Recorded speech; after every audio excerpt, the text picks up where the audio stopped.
seconds and counting. Team.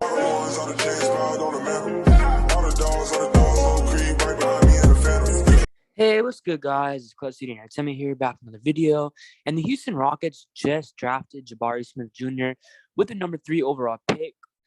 And first off, my initial reactions are, I think we got the best player in the draft in the long-term run. I think Jabari Smith is going to have amazing longevity in this league.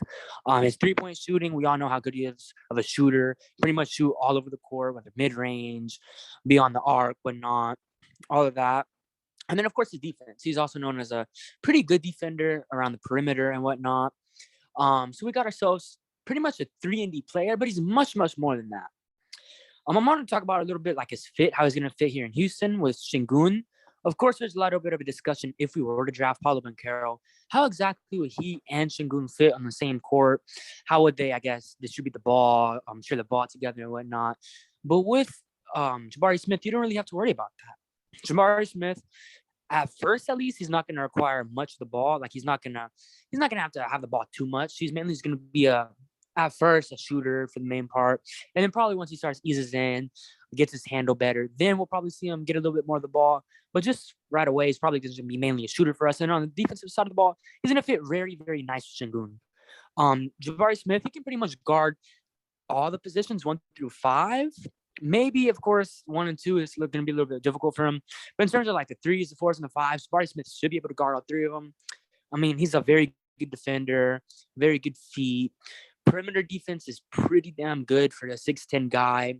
But yeah, that's just my 2 initial quick thoughts. Juan, what are yours?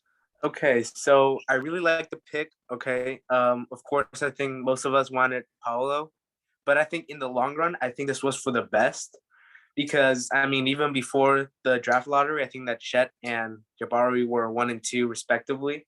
But I like honestly how he'll be able to transition. I mean, of course, with Paolo, I don't think there was much of a question if he'd be able to, start come opening day for the NBA. But I also think that's the same case with Jabari, where I think that he'll pretty much fit into the system as a starter or maybe a bench guy, like in the first couple games. But I also really like, how the lineup's looking. I mean, Sengun, he's going to be great. I think he's going to be a stud. Jalen Green, obviously, is going to be great. KPJ, Eric Gordon, and of course now Jabari. And that lineup, that starting 5 is going to look great. Now, obviously, the bench and the defense, of course, is what's, more left to be desired about.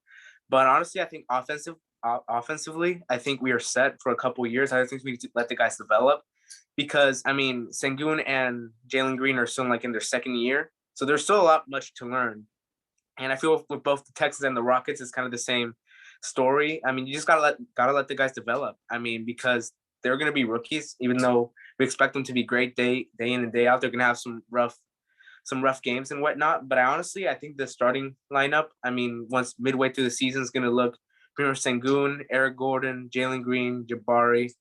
And I think it's going to be a fun ride this year. Obviously, I don't think we're going to be in the playoffs, but I think we're, a couple defensive guys away and from really truly competing. So do you have any extra thoughts on Jabari? What he can add to the team? Oh, yeah, there's one last thing. I think there's 2 players that really, really benefit from this draft pick. And those 2 players are Kevin Porter Jr. and, of course, as I mentioned earlier in the video, Alperen Sengun. So KPJ, he gets himself another shooter, a guy that's going to be able to hit shots pretty much anywhere on the court, whether it's, of course, be on the arc, the mid-range, wherever it is. He can be able to hit his shots. And then, of course, Sengun, how I mentioned earlier already before. I'm just touch back a little bit back on this. Sengun's going to be able to hold the ball, be able to get more touches on the ball than what he would with Banchero. Banchero, he would likely take most of Sengun's touches away on offense. And Sengun just wouldn't really benefit from that at all. But getting Jabari, it only gives Sengun and KPJ another shooter, another dynamic shooter like that. A guy that's going to be able to score pretty much shoot it from anywhere on the court. Yeah. Yeah.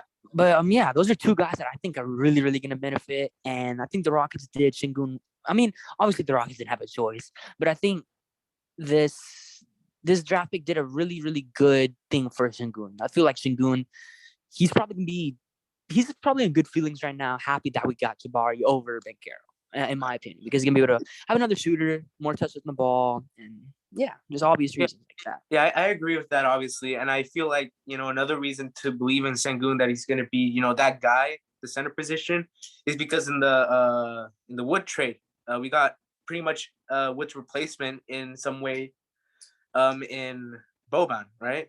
And obviously, I think he's going to be that bench dude for no, not for the Texans, for the Rockets.